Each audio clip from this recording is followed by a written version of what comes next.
Hello, my name is Nathan, and I'm not Neil Ciceriga. I did not make this album, and I have very little information about it. I have listened to this album before. This first track is called Kaleidoscope, which does not make sense. It is combining the words kaleidoscope. No, it is combining the words kaleidoscope and the word skull, like a human skull. I like to imagine this as a human skull with kaleidoscopes in its eyes, which would be trippy as shit to look at. This first track is boring as shit for commentary, because it is instrumental and I have nothing to say about it. It reminds me of Don't Starve Hamlet. I guess because it has a royal sounding nature. Spirit Phone is not this album. That was a mistake on my part, I'm sorry.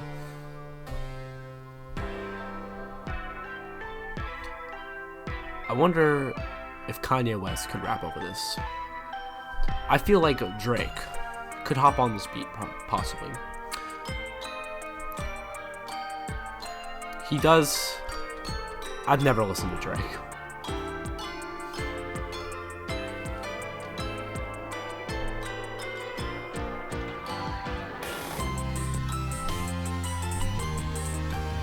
Lil Uzi Vert, possibly. I am not a rap fan. I would need someone to tell me who could rap over this. Maybe it could be me. I will not torture you with my freestyling, though. Or lack thereof.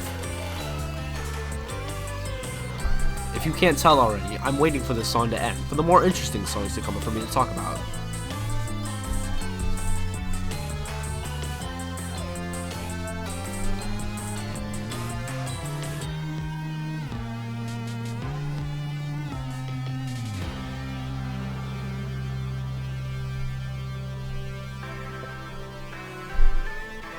This part of the song sounds like it's going to start up again. Thank the Lord, it does not though. This is the first of the many in-betweener tracks. These go in between songs as a palate cleanser of sorts, instead of having silence in between. These are not on Spotify, which makes them completely useless in this current day and age. Neil Ciceriga should have known about this when making the album, as we all know he has a time machine in his garage.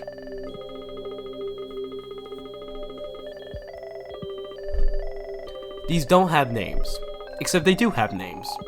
They're all called Untitled, then they have a name in brackets. This one being Viewmonster in particular. I don't know why they're all entitled, and then they still get names anyway. Just fucking name them, Neil. You don't need to be extra about it.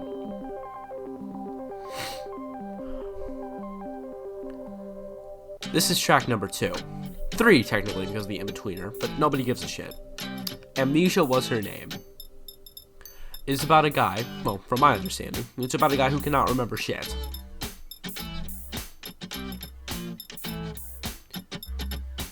If you do not know the term amnesia, you might have amnesia yourself, or been living under a rock. And if you do have amnesia, why not forget more important shit instead of the definition of the word amnesia?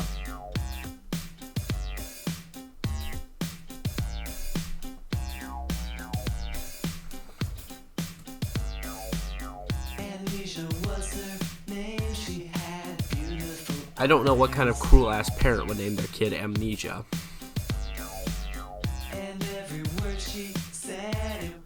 It was probably a surprise, because he kept forgetting every fucking word she said.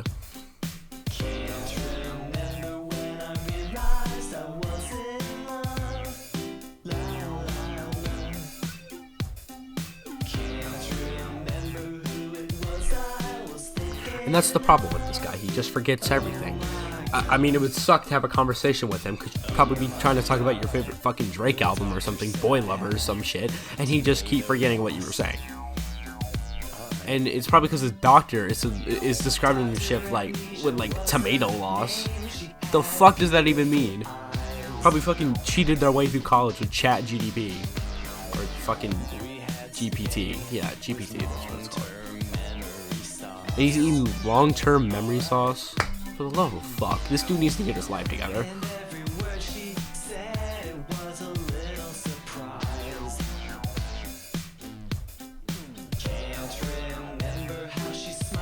can't even remember facial expressions. And it's really redundant, because he keeps saying he can't remember things, only to list them immediately, which would imply that he does remember them.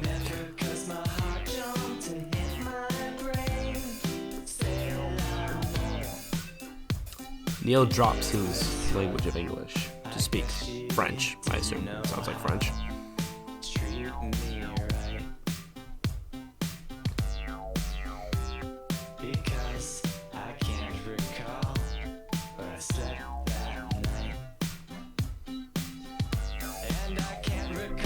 Prime example of what I'm talking about. He cannot remember the way she would say her name, but he knows that. See, he's just saying he can't remember shit, only to remember it, because he tells us what he can't remember. That's like if I said, instead of saying, I can't remember where I put my keys, I said, I can't remember that I put my keys in the vase upstairs.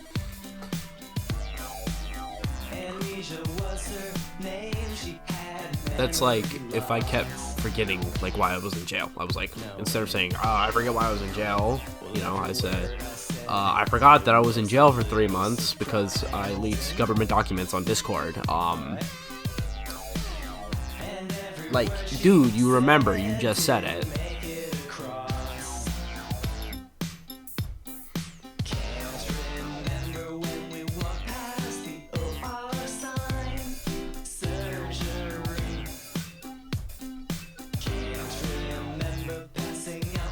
This is boring as fuck. Can we get the next? Can we get to the next goddamn song?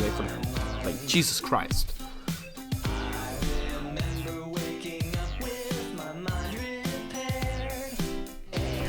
And then he immediately. Maybe that's why he keeps remembering the stuff he doesn't remember, because he got his mind repaired. It's good for him. It's good for him. Really, I'm proud of him.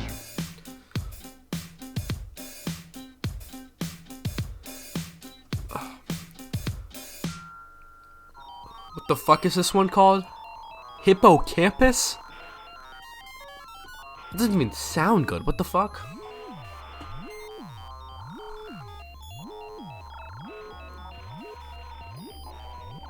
It sounds like the fucking startup sound for a computer. Like, Jesus Christ.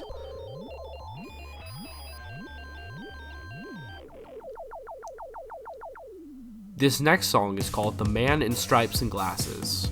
Track 3, if you're not a fucking idiot and count the in-between tracks. This is fucking music. It is about Waldo from Where's Waldo. About what? About Waldo from Where's Waldo? I don't fucking know, but I know it's about him.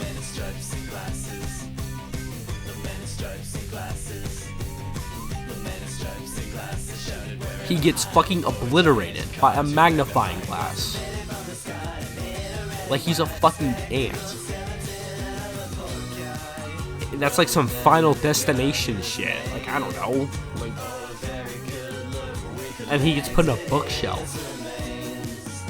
Good god damn. This man cannot catch a break.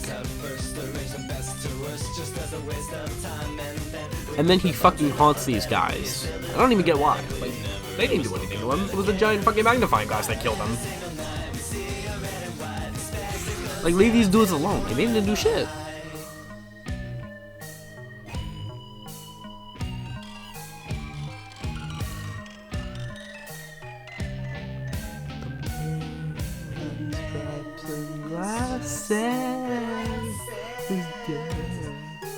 I would like to take this moment to note that every white man with glasses and dark hair looks the exact same.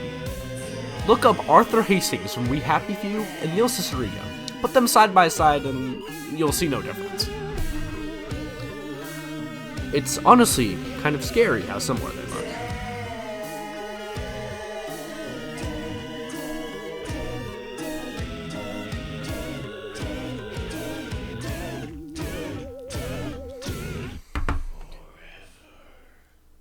This in-between track is called Spooky Sounds Volume 6. It's the best in-between track. It's goofy. It's goofy, okay? Scream. I do believe that was a reference to Scream, the movie. Wind.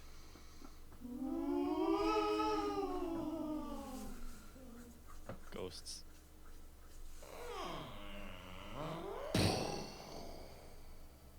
Creaky door.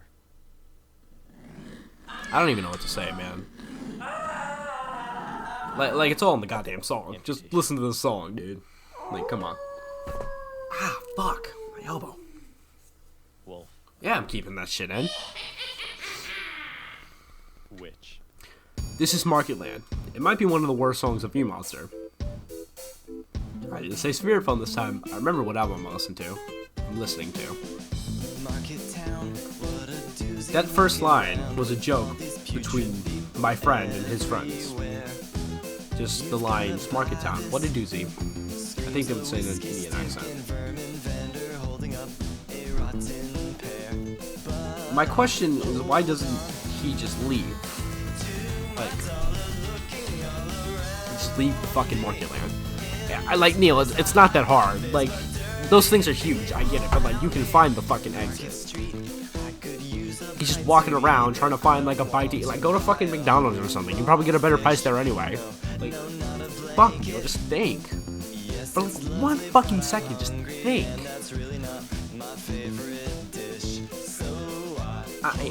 It just astounds me.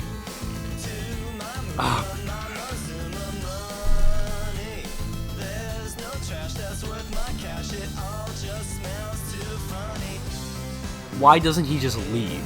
Like, he's like one of those fucking people that like bitch about problems. They can be easily fucking solved and they just don't solve them. Leave the fucking market.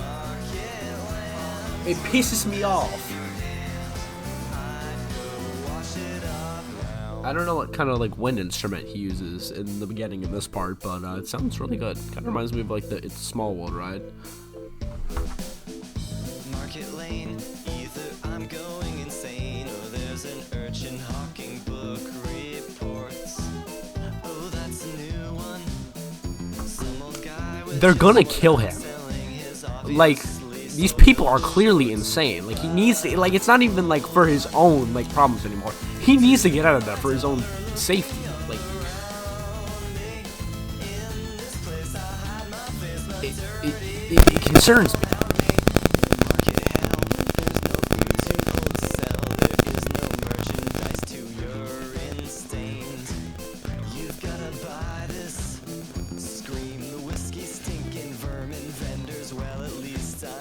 You're entertained, Neil. You bitch about it for an entire song, and you just sum it up to, well, at least I'm entertained. Get the fuck out of there. I'm catching a fucking plague from this place. You would probably catch a plague from this place. This is probably where, like, all major disease start.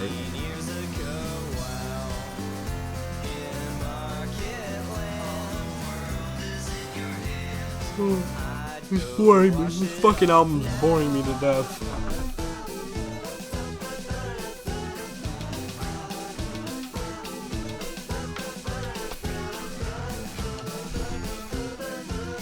I'm tired. I'm sleeping, bro. Like, god damn.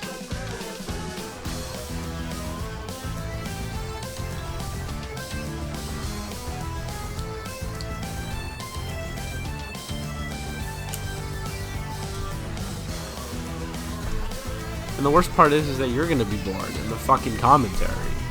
'Cause I ain't got shit to say. Like, what am I supposed to say about this fucking instrumental part? I wish the dude would stop doing in my fucking ear, but like, I can't stop that.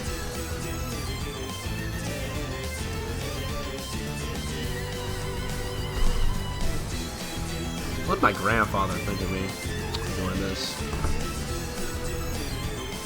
I don't know. Grab this camera here.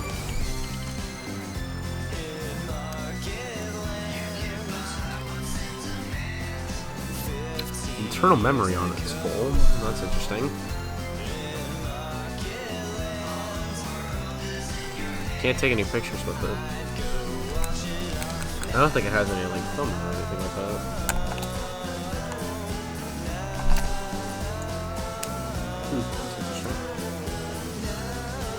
This dude's still going. Oh my god, bro.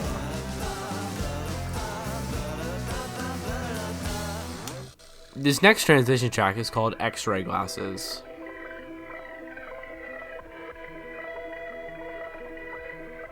I guess this is the song that they should play before you go watch one of those movies. Those X-ray movies.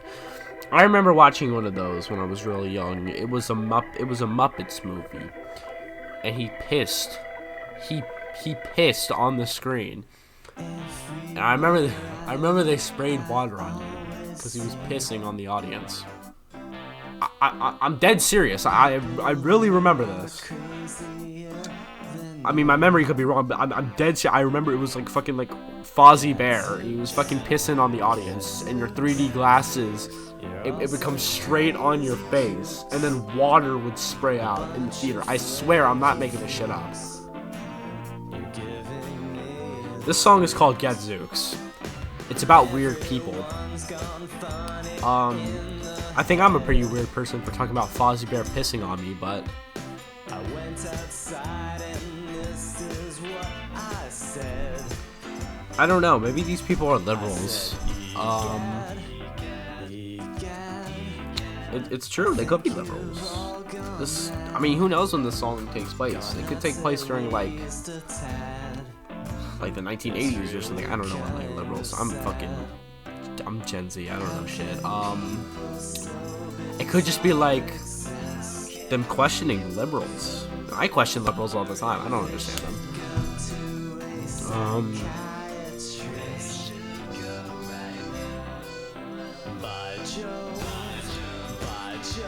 Actually, maybe it's like the 1890s because they're saying shit like "By Jove" and "Gadzooks," like they're fucking Professor Egad. That's what I think of every time I hear this song. I think of Professor Egad from Luigi's Mansion.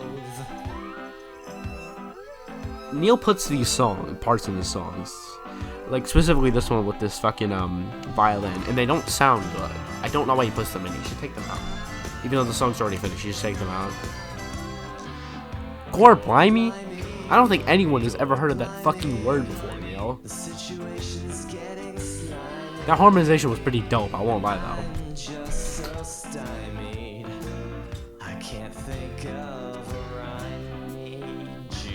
Gee Willikers? Gee fucking Willikers indeed, Neil. What the fuck?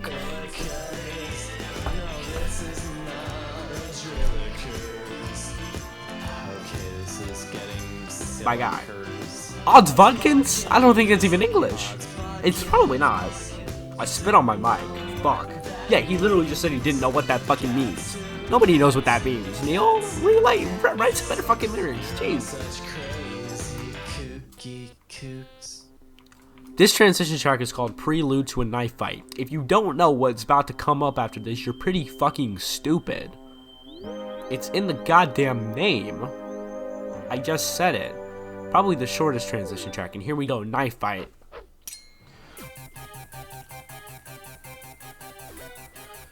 You ever seen Michael Jackson's Beat It?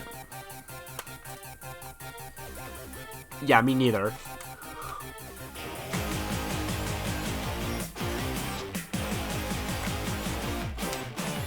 But you know there's a knife fight in that music video, we all know it.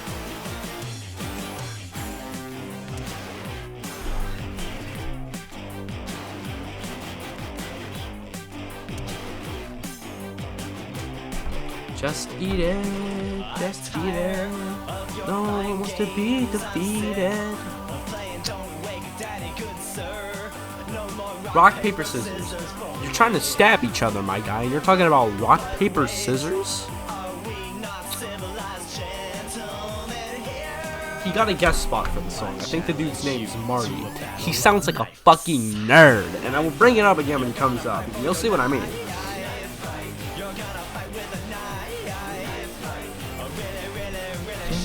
Knife fight. Like, the song is pretty good, I won't lie, yo. You gotta ditch yourself with this one.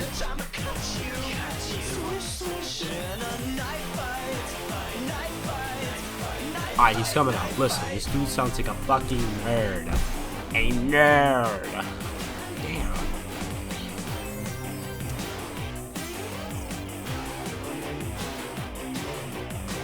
Let me tell you something. Nerd Central. Bro probably reminds the teacher about homework or something like that shit.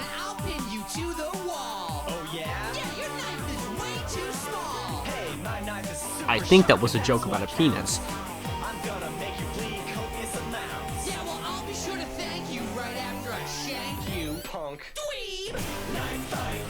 Punk and dweeb. The words uttered before these two men died after stabbing each other to death.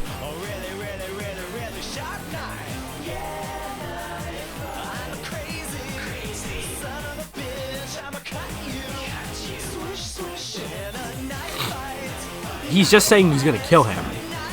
Like, these are just threats. He's basically just saying, I'm going to stab you, I'm gonna make you gush out blood, you're going to fucking die.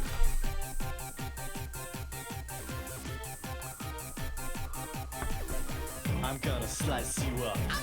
I don't think Neil could have been any goofier on this album. He just says the goofy shit. Like in the last track, Gadzooks, he was just saying like "By Jove" and fucking shit. And now they're coming up with these like Drake ass like fucking shit. What are they called? Like phrases for just saying they're gonna fucking kill each other. And you know, it's exactly like Beat It. They got their like one arm tied behind their back, and they're like going around in a circle, and they're like poking and prodding. You know how it is. That's just what I imagine when I hear a knife fight.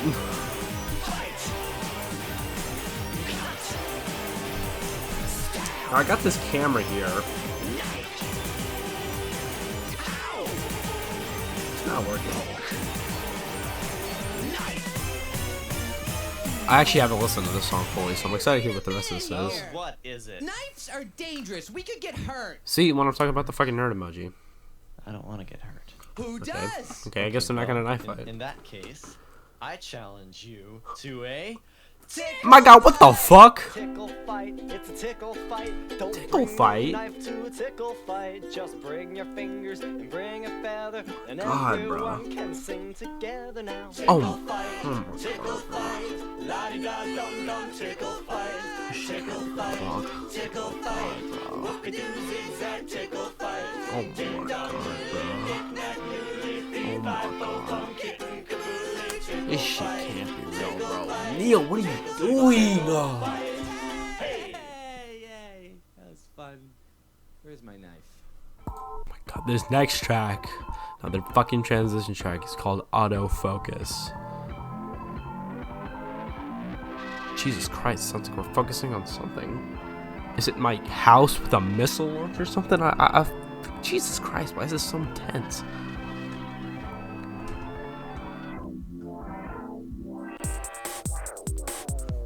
He uses these unpleasant sounds in these transition tracks. I do not understand experimental music.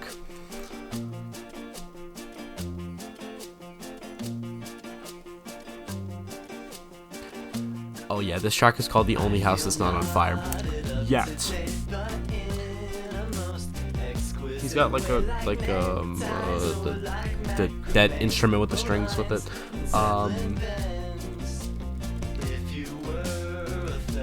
I am kind of getting into this. From my understanding, this song is about not killing yourself, something like that.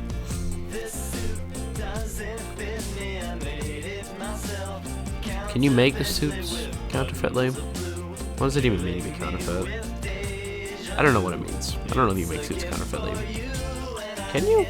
I mean, it depends on what the word counterfeit means, which I'm not entirely sure about. What's this man talking about? I zoned out.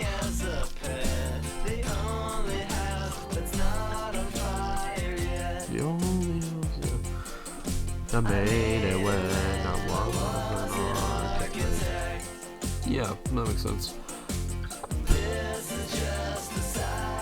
What's just a side effect? That's what I hate about these fucking songs. He just says stuff without any fucking explanation for it. It pisses me off. God, I just want it to make sense.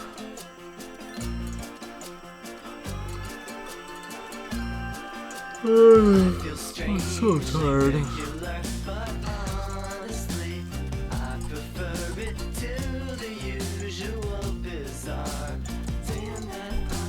That's always been a funny word, oxymoron. An example they always teach you in school, jumbo shrimp.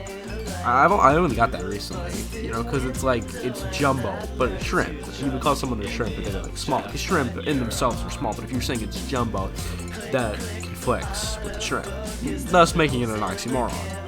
but I just think the phrase oxymoron, moron, like they're calling you stupid. They're calling you stupid. But what does oxy mean? Maybe oxy means smart, so then the word oxymoron in itself is an oxymoron. You are an oxymoron. We just removed the oxy. Ox. That's an animal. Oxes. What's this dude talking about? He's going back to being an architect? Okay.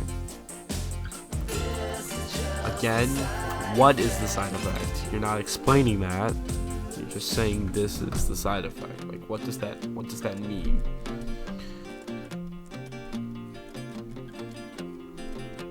Yeah.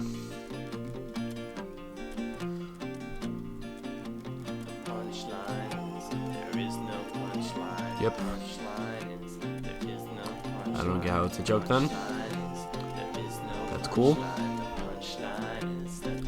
Yep, alright. Okay. Alright.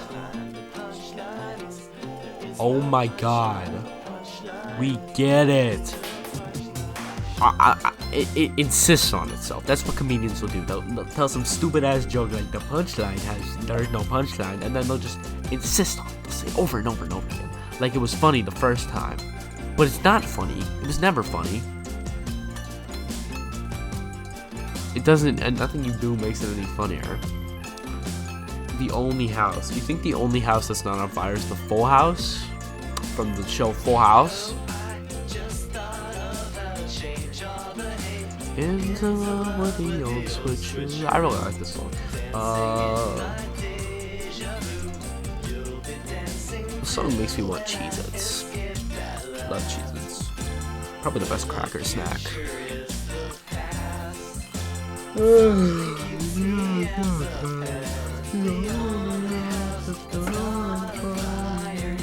Yeah.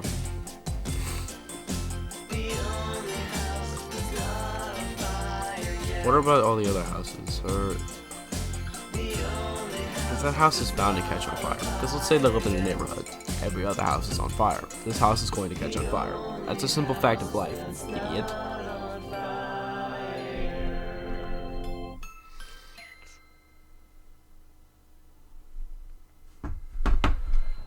This transition track is called Combs.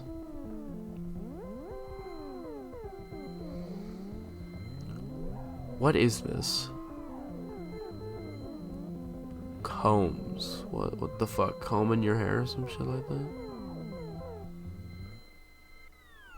Jesus shit. This track is called The Ocean. It's about the ocean, if I were to presume correctly. Set sail, for I am like the whale. Yeah.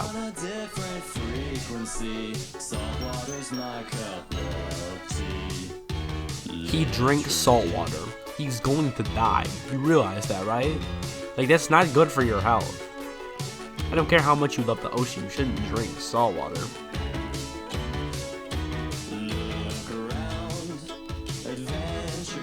The ocean's fucking terrifying. Why does nobody likes it? No, everyone thinks the ocean's scary. What is this dude's problem? I love the way he says horizon here. There is no horizon. I love it.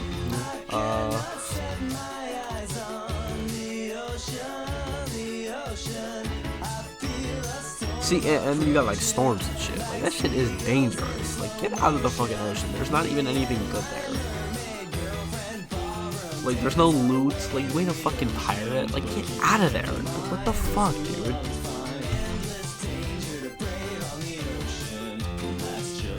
I've got this camera here.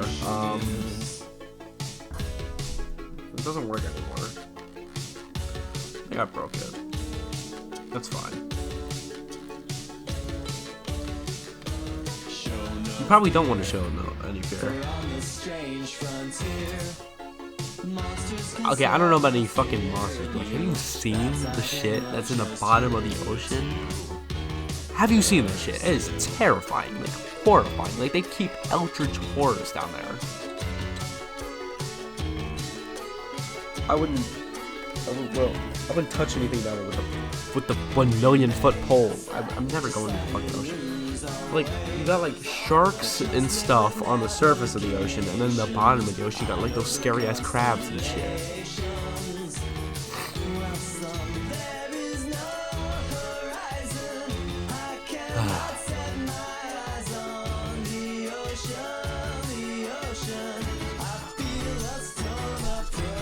It just repeats. I don't have anything to say about this because I didn't make the fucking music. I think this album's making me catch a plane or something.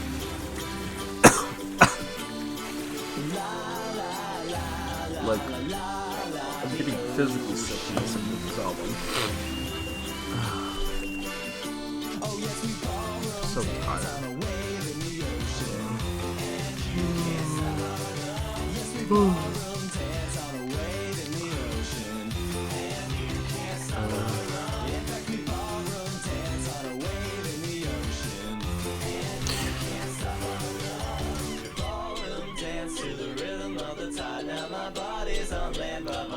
See, he's on land because he knows that shit is so much fucking safer than the ocean. He's going to die in the ocean. Like, we all know this, right?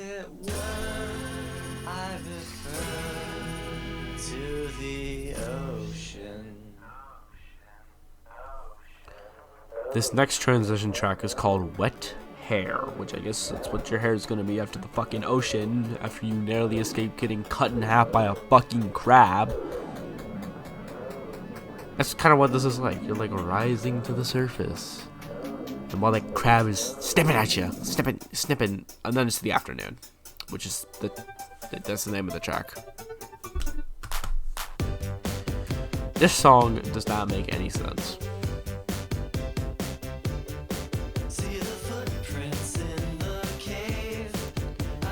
So he starts talking about a song, a cave. This dude just loves everything.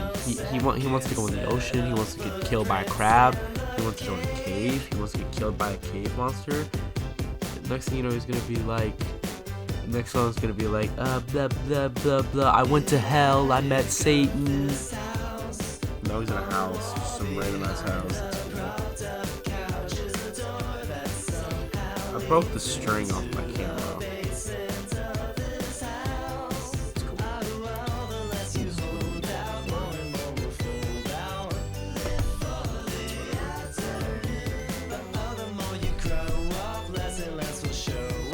Songs just don't make sense.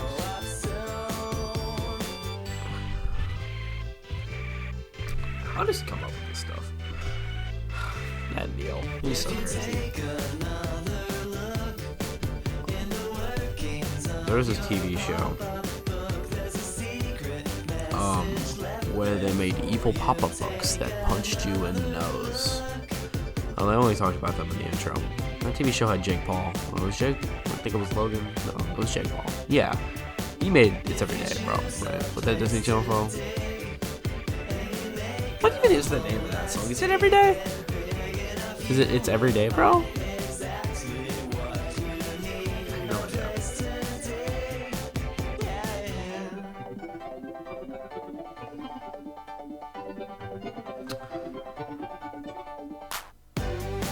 I have no idea. Okay, yeah, this is what it feels like when I listen to every one of these fucking songs. Just, okay, yeah, like, fucking, like, get on with the point, dude. Because nobody understands what you're saying. Live for the afternoon. Like, this album's losing me. It is. I'm sick of it.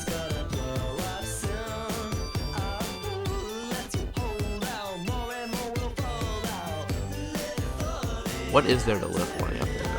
I would argue that the afternoon is the most boring part of the day. Because, it's like not morning, you don't get to start your day and shit like that. You already get the nitty gritty of the day.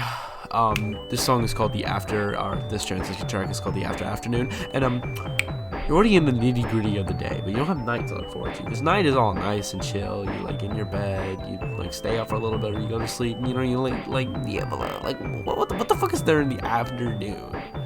In the afternoon, that's just night. Night is fire. morning and night are fire, but the afternoon, I ain't so sure about that one.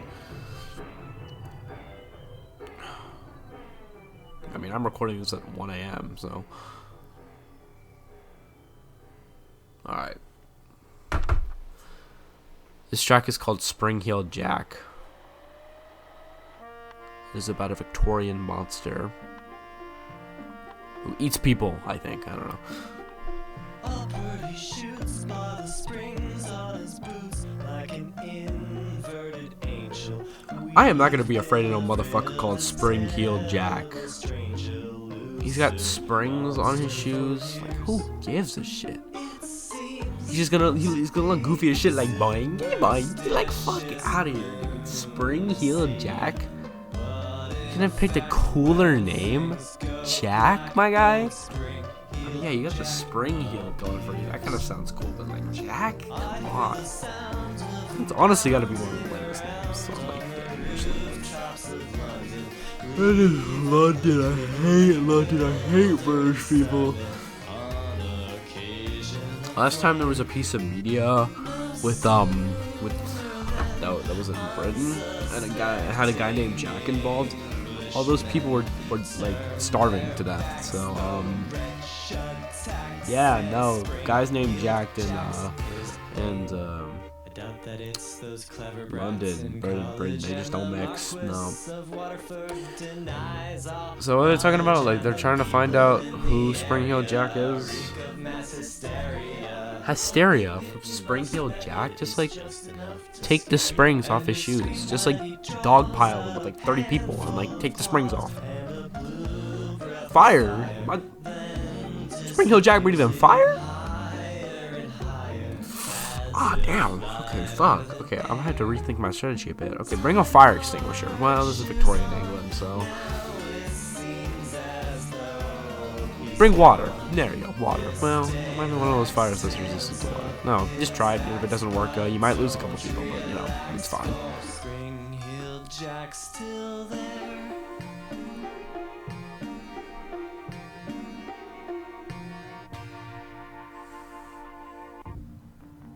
This song, or transition track, is called Alternate History. I guess in this timeline they killed Spring Heeled Jack. Thank God. He did kind of sound like a bad dude, I'm not gonna lie. Didn't sound too great, honestly, Spring Heeled Jack. Kind of sounded like an asshole. No cap. This song is called Being a Rock Star. I'm going to assume... I know it's about being a rock star. I'm done assuming. I know everything.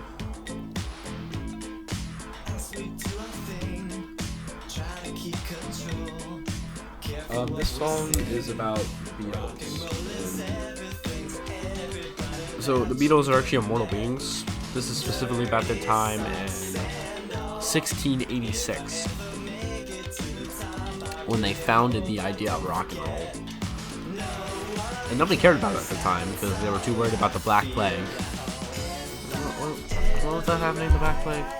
Had to be sometime around there, 1666.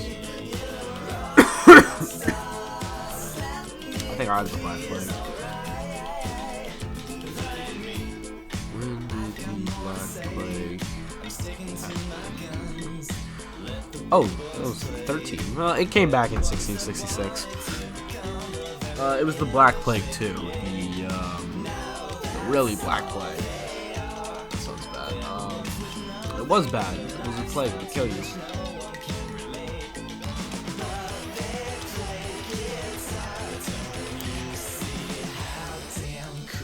They are pretty cool, honestly. I like the Beatles.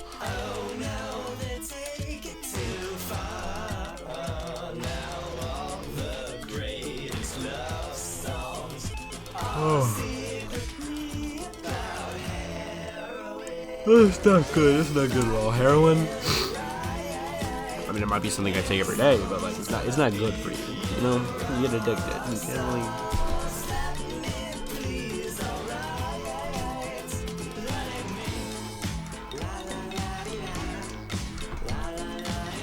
Can this man stop going la la la di da? Like, shut up, dude.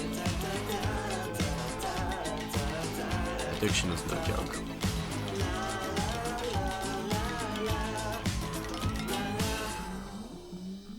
This transition track is called Like a Balloon.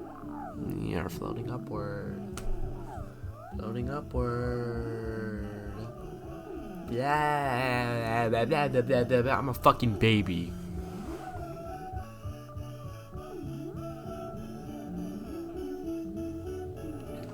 I'm sorry, I love that transition. This song is called Ask for Nothing. This is about a guy who just does not give a shit about anything. He just doesn't fucking care. He doesn't want to know about anything. He doesn't care. He doesn't ask for anything. He just does not give a shit. I asked for nothing, but maybe I'm lying. I don't know. See, he asked for nothing, but he might be lying. But does he care? No, he doesn't care.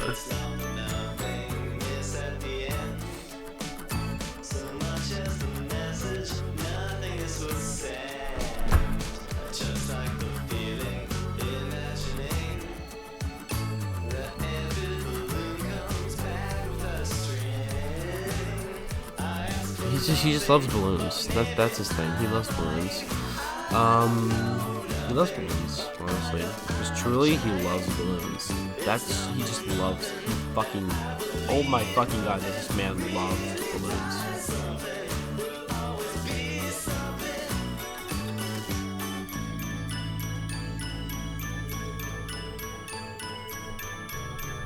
I think this song might be about a guy who likes balloons. I just think that, he's talking about balloons a bunch. He's looking at the ceiling, right? The ceiling is upwards.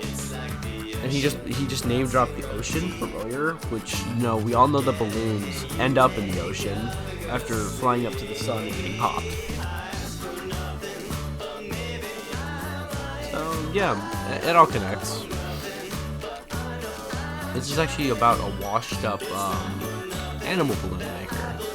He's really sad because he got fired from his job as a balloon animal maker. He was clowned. This is actually about a clown. Bobo the clown. Yeah. Bobo the clown. He got fired and he can't make balloon animals anymore, so he's just sad about it.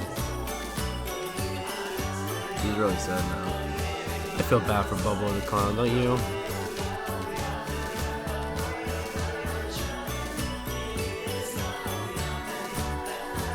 This is just Bobo having a midlife crisis. Yeah, he lost his job. He's got no one to turn to. All he had before was his balloon animals. And actually, the only balloons and helium he had was from his clown business, which he doesn't even have anymore. So they're all gone. This is called Disconnect. It's a fucking transition track. I don't need to explain that anymore. I want to disconnect from this album so bad and go to bed.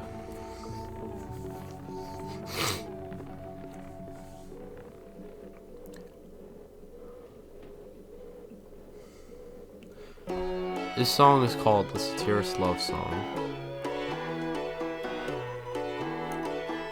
It's about a guy who really likes to make jokes, and he went up to his partner and he was like, "Yo, I was just kidding about a relationship."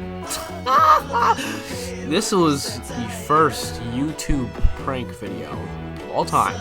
It was uploaded right after me at the zoo, and it was called "Pranking My Girlfriend." And it was a year-long prank. So they met. It was a 2-year-long prank. They spent 1 year as friends and 1 year dating. And then the prank, he just says he sings this song. He sings this song to her, and she breaks down crying. And then some other stuff happened. A couple people died, but it was all in good fun. I think Mr. Beast should actually recreate it.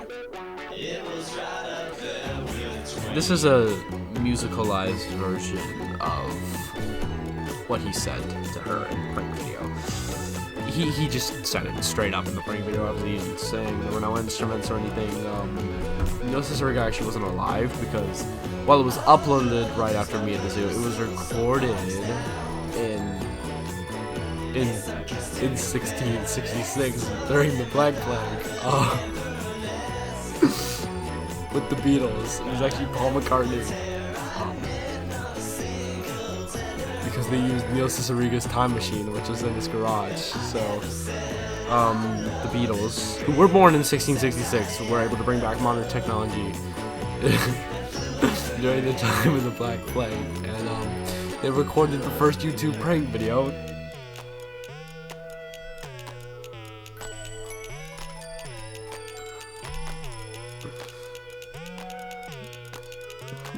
There's your bedtime story. Good night, kids.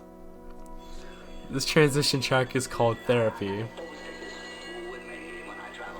Just listen to what the goddamn pirate says. My therapy, I'm still perfecting it. What does it do? What's it for? Well, nothing. I mean, that's the beauty of it. Every machine in the world is something but not mine. This track is called The Machine. It's about a guy who makes a machine. This is about Neil Cicerega making his time machine in his garage.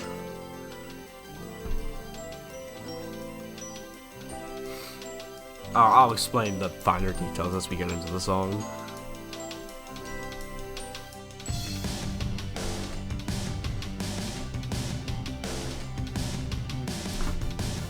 This is Neil Cicerega in the future, looking back at him working at this time machine. Because he went into the future in this time machine, and he asked his future self, he was like, reflect about building the time machine. And this is what he said. It was really confusing that he was basically talking in the third person. Neil ended up killing his future self, but you know, he is kind of his future self now. So, the way he killed himself. But he didn't really? That's confusing. The people looking at the things were actually the Beatles in 1666. They took a vacation to like, he was working on this in like 2001. They took a vacation in 2001 to get away from the Black Plague.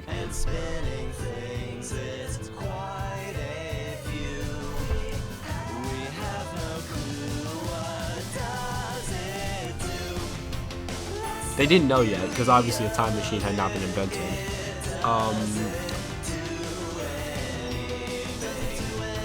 Newton hadn't even invented his law of gravity yet in 2001, because he was killed off by the Black Plague. He made his own night vision goggles. Now he lurks inside the frame, perfecting it from within, forgetting his own name. All that he knows is His time machine is actually alive. It has feelings. The time machine actually hates the Beatles. No, it does not like their music. Sometimes Neil will come in, put one of their records on. He'll put on Abbey Road, and the machine will grow legs, and it'll walk over to the record player. It'll destroy. It'll smash it to pieces. Like, yeah. It'll fucking destroy that shit. It hates it. One time, it tried to kill Ringo while he was teleporting back to 3047. Yeah, 3047. Because they were trying to find the cure for the Black Plague back in 1666. And Time Machine was like, so you get in it and it's like 3, 2, 1, and then it transports you there. But it went 3, 3, 3, 3, 2, 2, and it shocked Ringo. It went straight through his everything, and he almost died. But the other Beatles were able to nurse him back to health by stuffing a Krabby Patty from SpongeBob SquarePants in his mouth. It's a miracle, truly. This is what happened. These lyrics, where they take down the machine, it was right after trying to kill Ringo, because after that they decommissioned the machine. But right before that, Neil Cicerega was able to travel to 2003. And make the TV show Clone High. Yeah, maybe I should make that show.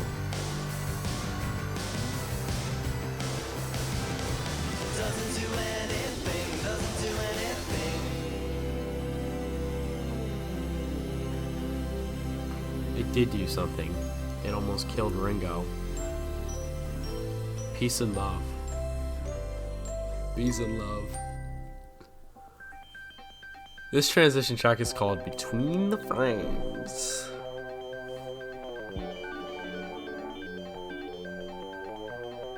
I don't know what to say about this shit, man. It doesn't give us any more lore about the Time Machine or the Beatles and Neil, so it can just bugger off for all I care.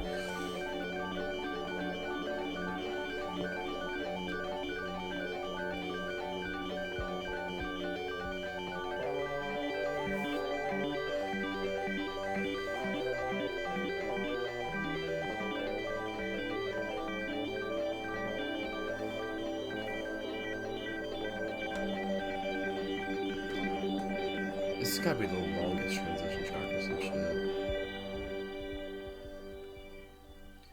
This song is called Bill Watterson. It's about the Black Plague.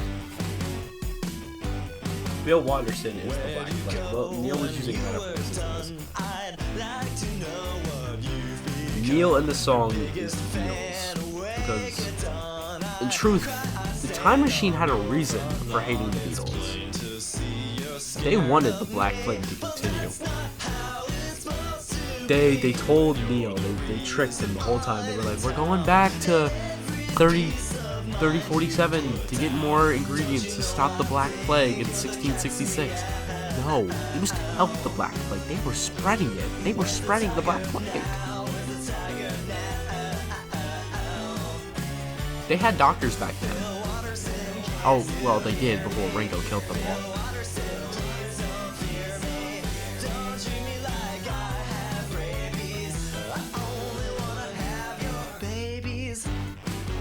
Oh, it's also a little bit of Neil's weird, twisted fantasies, his beautiful, dark, twisted fantasies, but it's mostly about the Black Plague.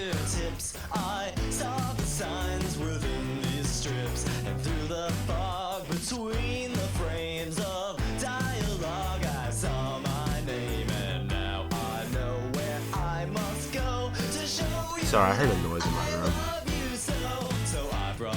I tell you what, I have this camera over here. It's definitely broken.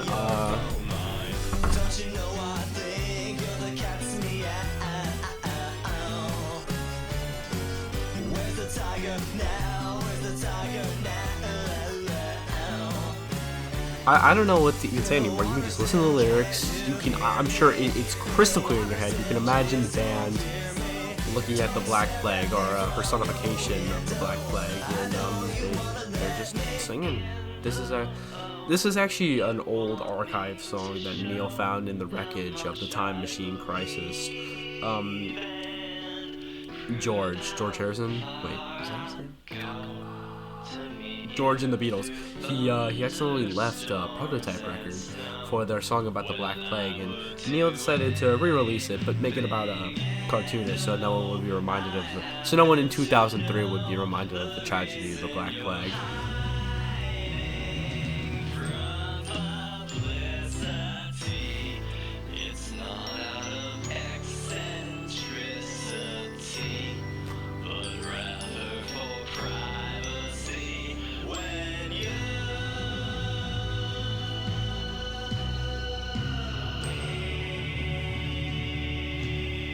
The Black Plague was scared of the Beatles.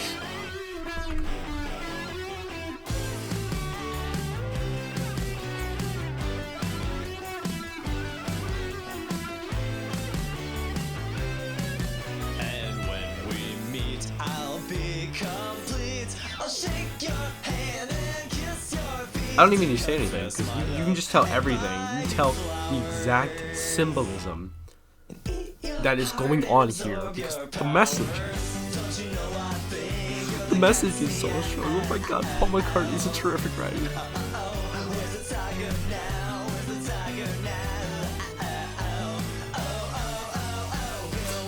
I'm sorry, I'm just god, Paul McCartney is such a good. That was reference to Friday the 13th, because the Beatles could predict the future, because they had Neil Ciceriga's time machine. This transition track is called Sleeping, which is what I'm going to do after recording this. So I can wake up and go back to my bulletin board about the Black Plague, and the Beatles, and Neil Ciceriga, and Neil Patrick Harris. He's involved in this too. So is Kanye West, and Drake. This track is called Something Glowing. It is about finding hope in the darkest places. When faced against tragedies, you have no triumphs, and you're just looking in the darkness of the Black Plague.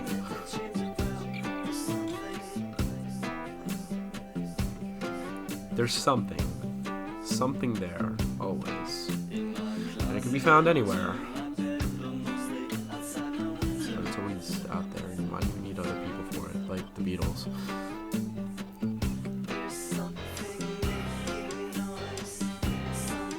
That's a reference to the first song on the album.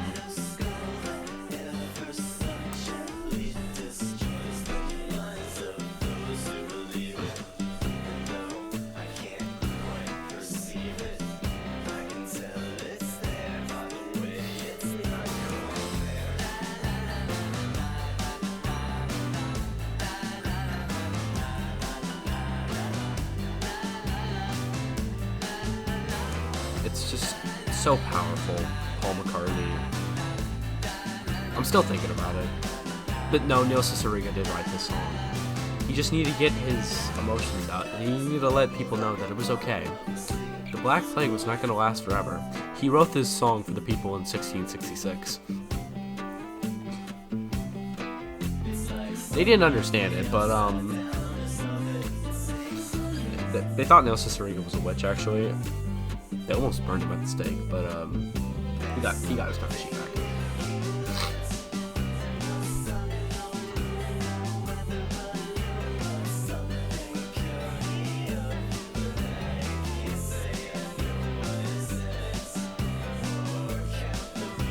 They really did not understand the song. The people in 60, I don't understand it. I'm reading off the wiki. You can go on the limited wiki right now. There's a section specifically for the Black Plague and the Beatles and all this time machine. It's what the entire album of View Monster is about.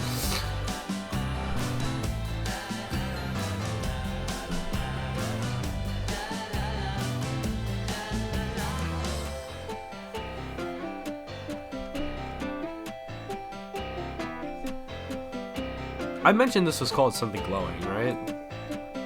So Something Glowing is the hope. But the original name for the song was called The Black Plague Won't Last The Black Plague Won't Last Forever.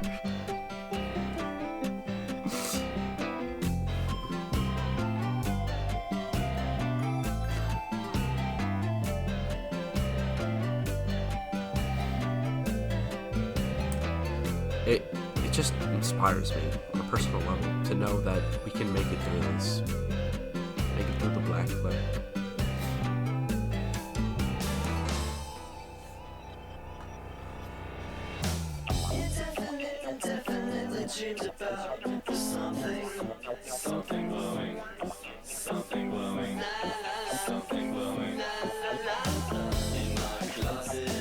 He's just repeating it because it's like a mantra almost. Because the human race needed to rise up against the Black Plague and the Beatles who were helping it.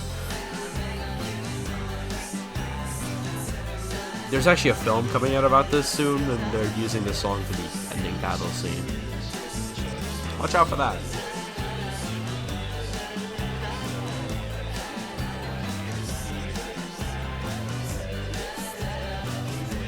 The night ends. There's bodies on the ground, all sick from the Black Plague, but no, Ciceriga has done it. He's defeated the Black Plague. This final transition track, fittingly, is called Finale, and it will be the end credit song for the new Black Plague movie. It's not very long, because only 5 people worked on the Black Plague movie, They did everything. They did acting, writing. Every person helped in every step of the way. There were 2.5 people who worked on the Black Plague movie. Thank you for listening to my commentary. I hope I enlightened you today. Even though I'm not an El Cicerigo. Thank you for listening to the music. I truly appreciate it. And remember, sleep tight and don't let the bed bugs bite. Taxation is theft.